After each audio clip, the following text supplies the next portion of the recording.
Hello, welcome to Talking and Reading from Japan by Hidemi Woods.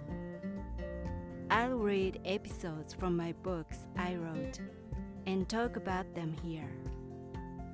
I hope you enjoy the show with me.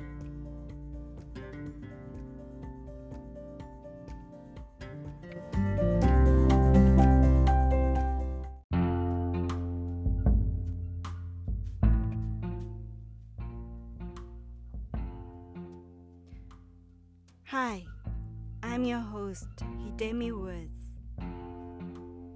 I'll read an episode from my book titled An Old Tree in Kyoto.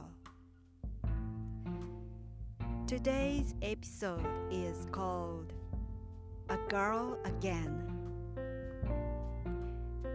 It's about what I felt about my younger sister.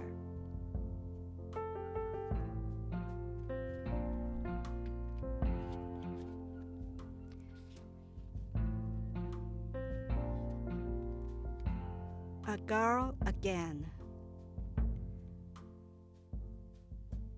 I had a dream about my sister last night. In each and every dream about her, she takes my parents away from me. She's 4 years younger than I am, and I still remember the time when she was born. Although everybody told me that I must have been very happy to become a big sister, I felt gloomy more and more as my mother's due date was drawing near. I strongly wished my sister would never be born because I knew grown-ups' attention would leave me. And I was right. She was born to be my parents' favorite. My mother especially stood by her all the time, both physically and mentally. I was sent away to my grandparents' room to sleep with them. My mother's arms and lap were always occupied by my sister, and I was constantly driven away to my father. Only consolation for me was my grandfather's attitude. Because Japan was excessively male-dominated, it still is, in my opinion. He was bitterly disappointed that his newly born grandchild was a girl again. He kept complaining about it to his neighbor friends, saying, "It's no good. A girl again, no good." For that matter, he had 6 grandchildren in all, and none of them was a boy. I regard it as a curse. My sister still gets along well with my parents as their favorite, lives with them in my hometown, and they brag about whatever she does while they criticize for whatever I do. To this day, they remain taken away from me by my sister. It can be a good thing for me, though.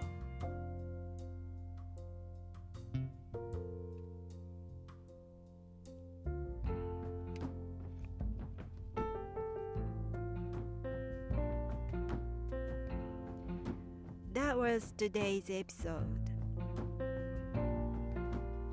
In the last part of the episode, I wrote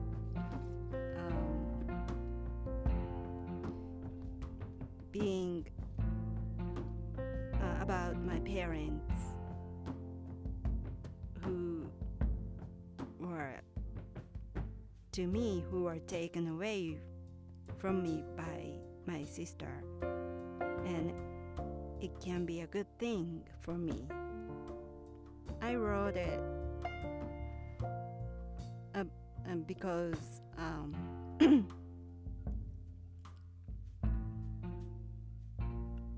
because watching my sister growing up and living her own life I I feel my sister is so unhappy because of my parents. She took away my parents, my parent affection, but because of that, she had to live as their favorite, so she was always obedient to them, especially to my mother. And she did everything according to exactly what my mother told her to do.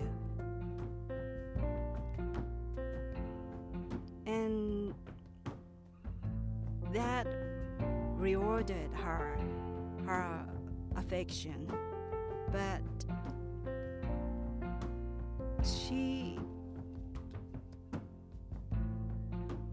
it seemed to me she always struggled between what she was told to do by my mother and what she really wanted to do. Those things were slightly different for her, I think. So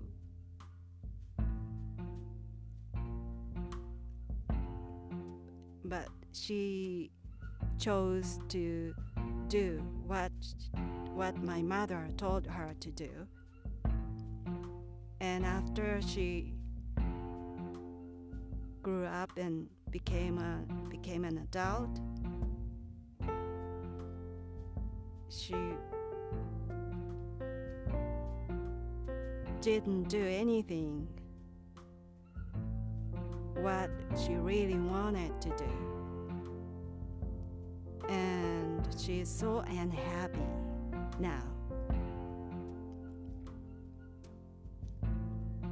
On the contrary, I wasn't my parents' favorite, so I just kept doing what I wanted to do by ignoring what my mother told me to do. So in a way, I felt always satisfied what I was doing because I just ignored. I was able to ignore my mother. So I thought it could be a good thing for me that my sister took away my parents from me.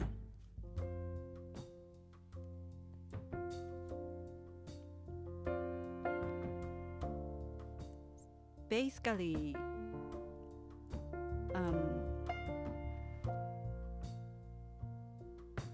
Japan is such a male-dominated country. If you lived here, you would be surprised how male-dominated Japan can be. These days, things have been getting better because of young people.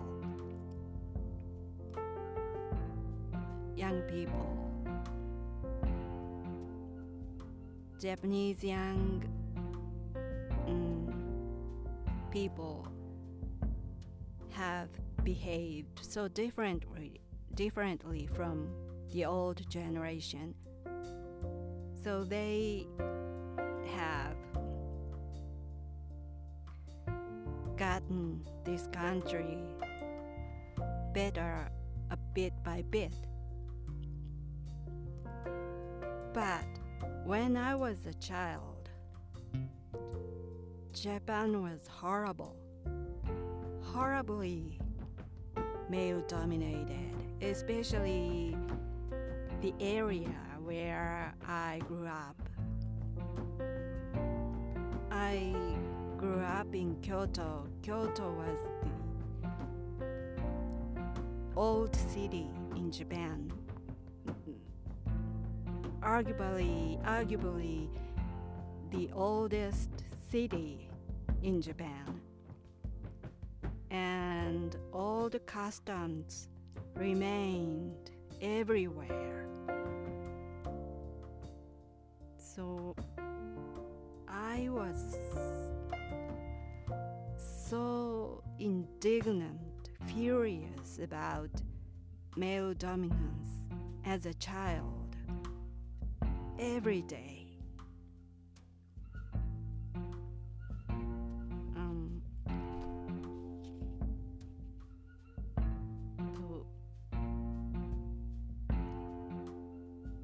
If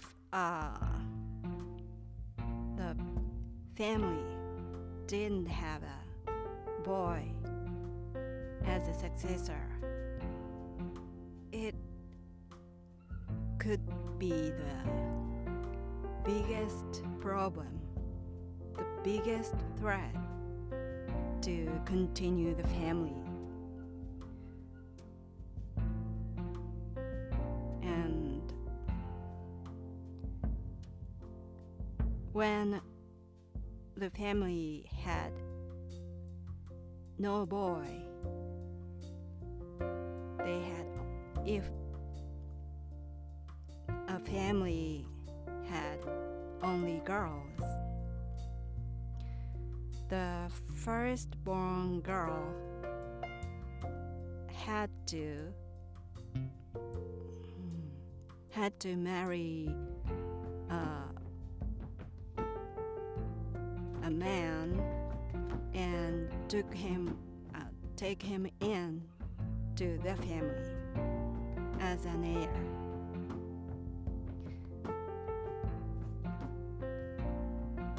So when I was growing up in Kyoto, it was the time of such custom. With that kind of custom remained. So after I was born, my family, especially my grandfather, strongly wished the next grandchild would be a boy to sustain the family lineage. But it was a girl again.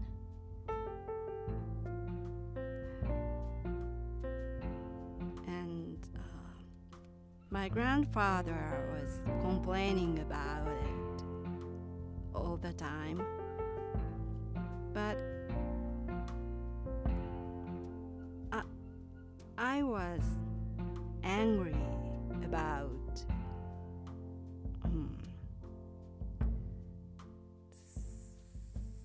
so many male-dominated customs and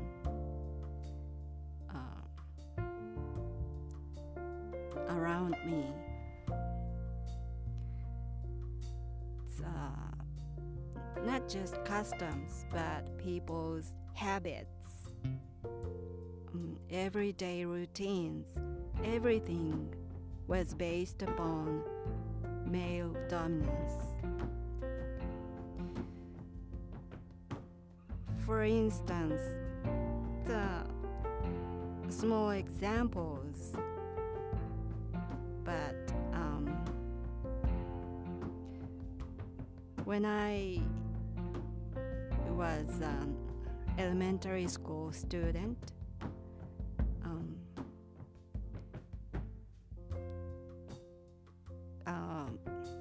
class presidents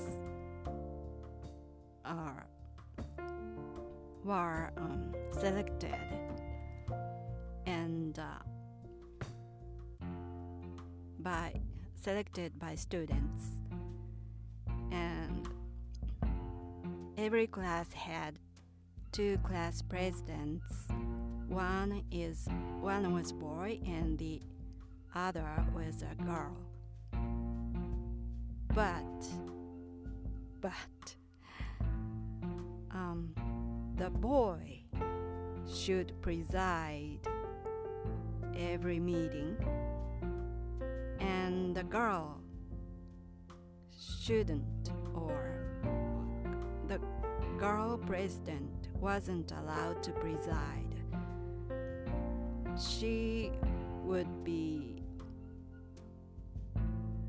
only a secretary for him, and the girl's task at the meeting was writing the meetings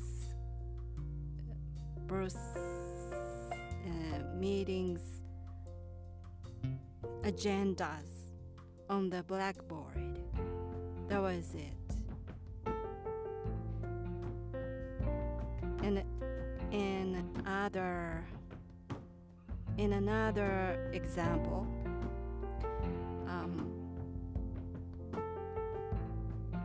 when I was graduated from the elementary school, on the graduation ceremony, an honorable student made a speech in front of the whole school. And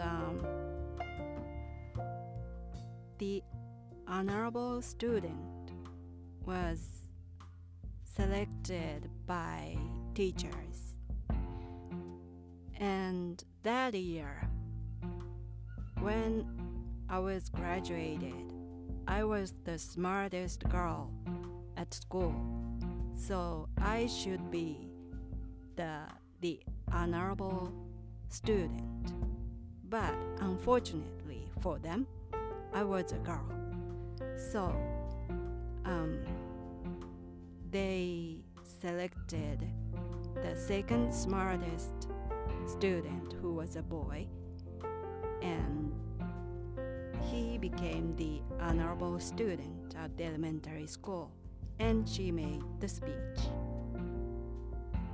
not me. But it was so unfair, even to those teachers. It was apparently unfair. So, out of sympathy, the teachers gave me the task to read the list of the graduation gifts from the graduates' parents' union to the school. I read the list of those gifts in front of the whole school. I can say it was quite stupid.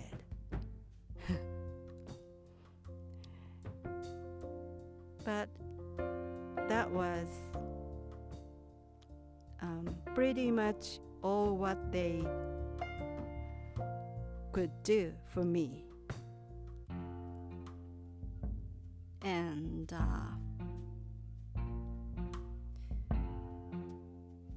they didn't say out loud, but those teachers implied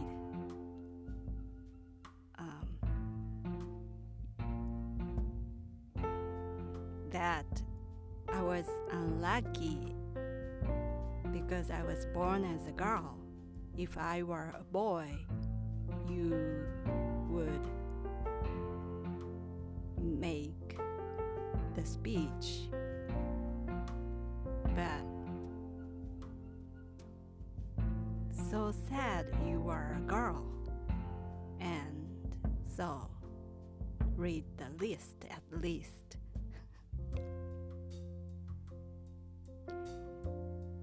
I remember at the rehearsal of the graduation ceremony, the teachers, when I was took on the stage to read that list of the guests,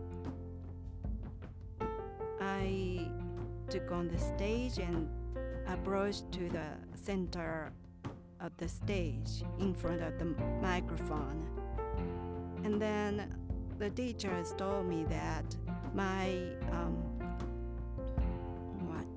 what do you call it? The step with my the way of my walking was weird, so fix it.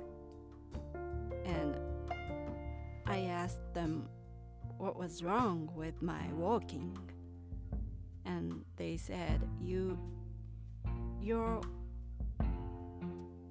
one step is too wide for a girl.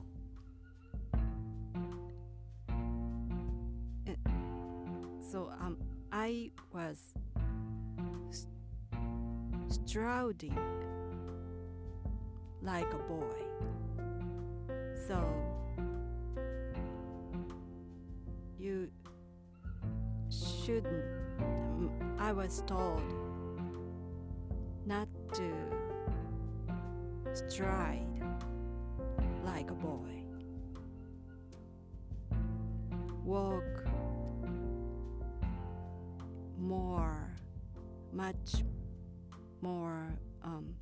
much quieter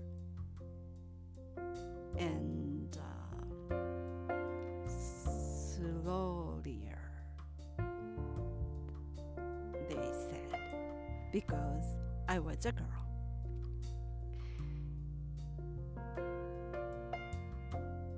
And those were my childhood memories. But even after I grew up,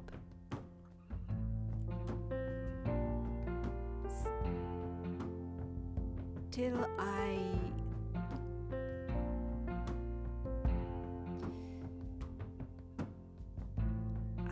had bad experiences so many times in living in Japan.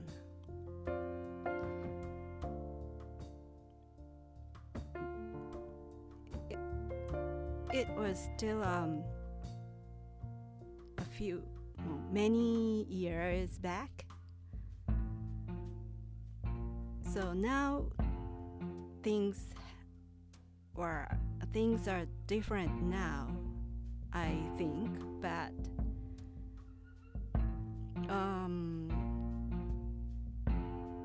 then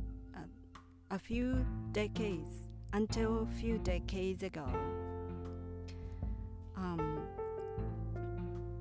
Japan was still so male-dominated, and when I was so young,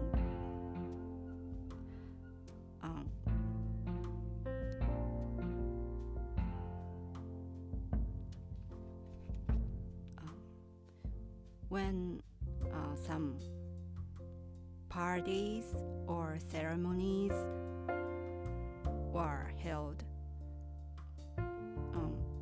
women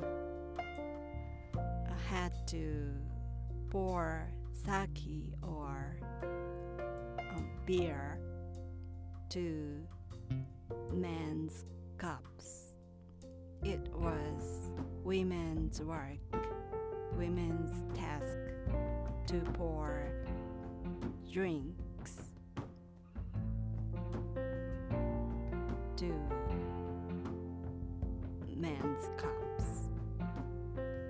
Or I once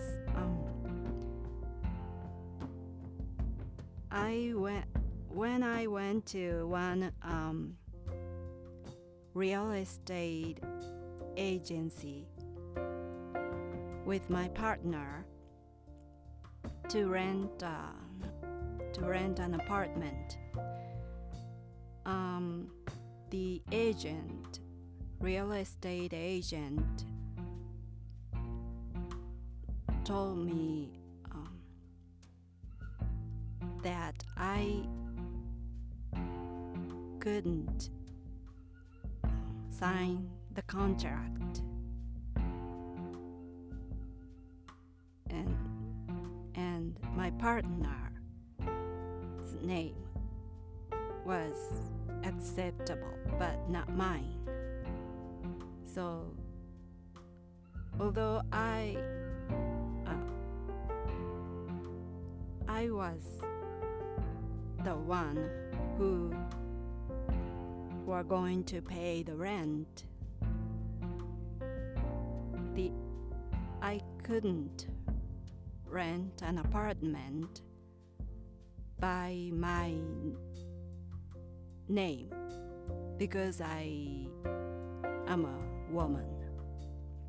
So the agent told me to sign the contract by my partner's name, not mine. Otherwise, they said they couldn't allow us to rent the apartment. And I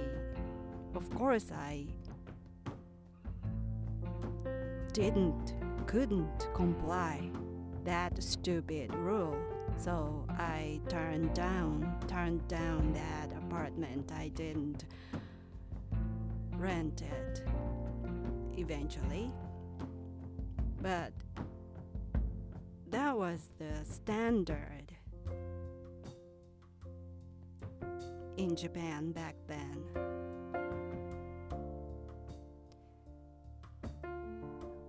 But women around me seemed happy about it. It was the big mystery for me. Back then, they were willing to comply those customs. They were willing to pour beer for men. They were willing to walk behind men. I simply defied it, and my usual habit was when I passed a man on the narrow street or road, usually a woman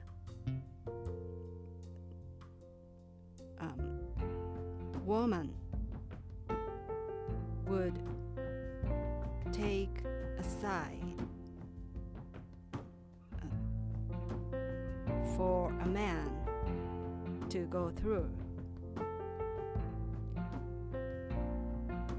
A woman would wait for a man to pass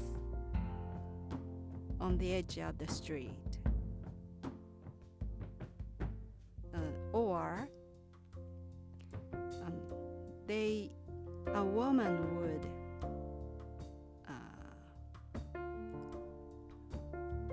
would change the path they were walking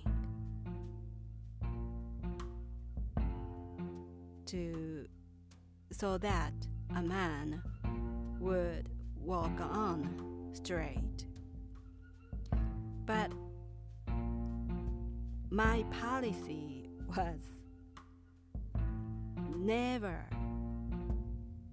change the walking path of mine for a man. So I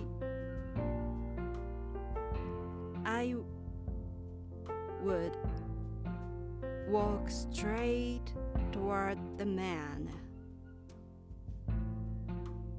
not go aside, not going aside for a man. And it was on the point of bumping into each other. The man would flinch and go aside for me. And it was a win for me because I let the man go aside. I didn't stop. I didn't go aside for a man. In those cases, a man would give me a strange look as if I was a crazy woman, because I was just walking to the man. And a man, usually back then, usually expected for a woman to go aside. So if a man passed each other with me on a narrow street, he would almost run into me or bumped into.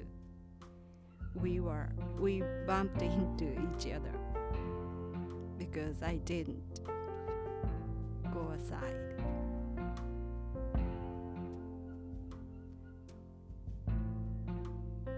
Things were better now because of young people, and but still Japan still has male dominance everywhere. I really hate it.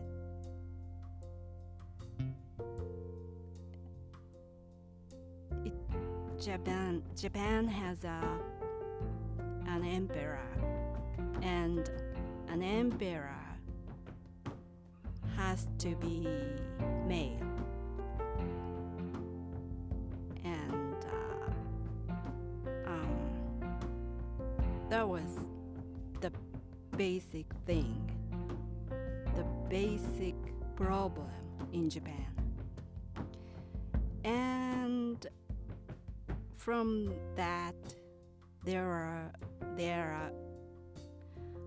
numerous, countless problems of male dominance in Japan that still exist. Those still exist, like the payment difference between genders. It was so big. Women are paid so less than men, and so little, so few executives in the corporate organization, those were high-rank officers are mainly men in Japan. Politicians are too.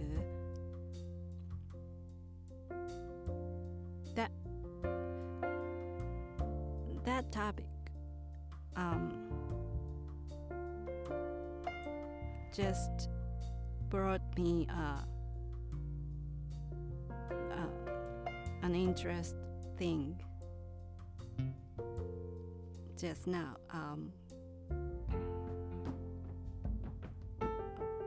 A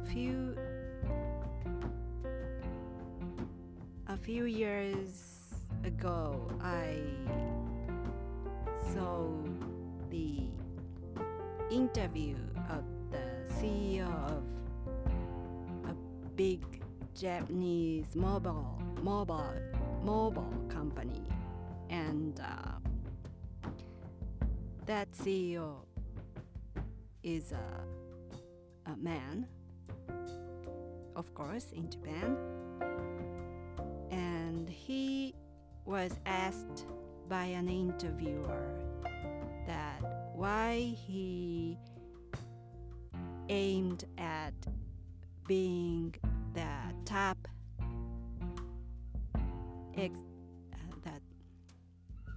why he aimed his company to be the top of the industry, mobile industry.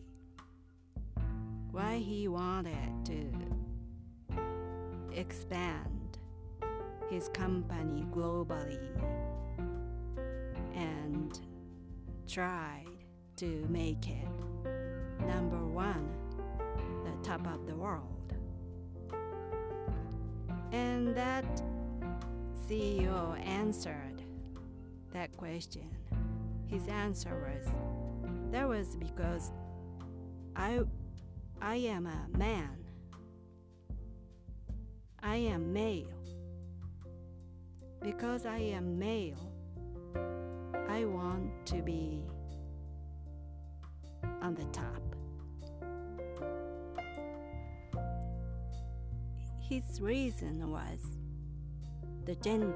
his gender. So, since I heard that interview, happened to hear that interview, I have been determined not to sign up that company. I have never signed up that mobile company, even though it rolled out so attractive promotions or discounts. Anything was everything was not everything hasn't appealed to me, only because I remember that CEO's answer.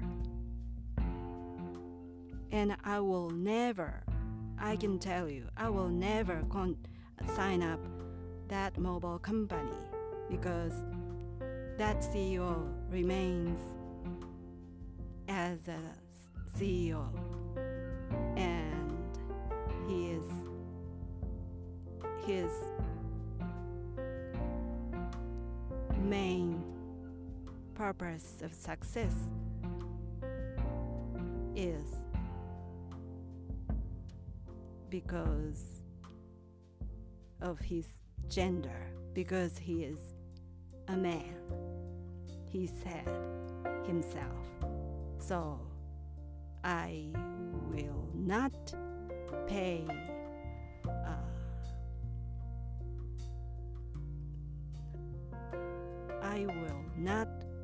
a dime for that company, such a company.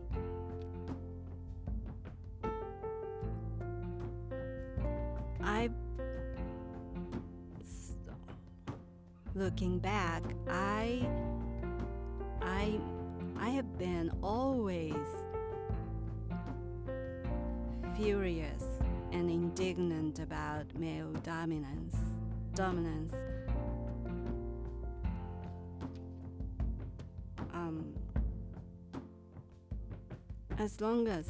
As far as I can remember, I've been always complaining about it, about Japanese male dominance. But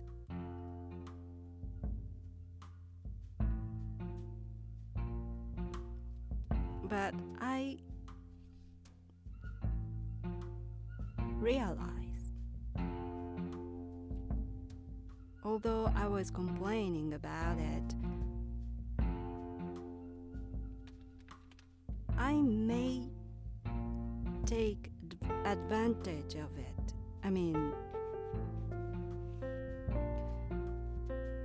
come to think of it, when I decided to become a musician, I needed to leave home and move to Tokyo alone. But as a successor of the family, I didn't have such liberty in the family. So naturally, my parents opposed it. She didn't allow me to go to Tokyo. But my grandfather let me go. My grandfather allowed me to be a musician by leaving home. But if I were a boy, I don't think my grandfather would allow me to leave home. I would be confined in the family house to succeed the family instead of leaving home to become a musician. So, in a sense, I may have taken advantage of being a woman in a male-dominated society of Japan. Well, that was all for today. I'm Hidemi Woods. Thanks for listening, really. Until next time, take care and be well.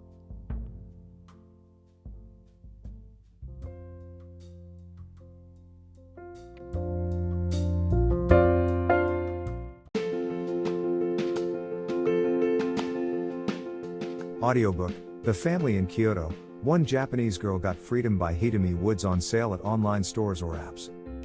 Apple Books, Google Play, Audible, 43 available distributors in total.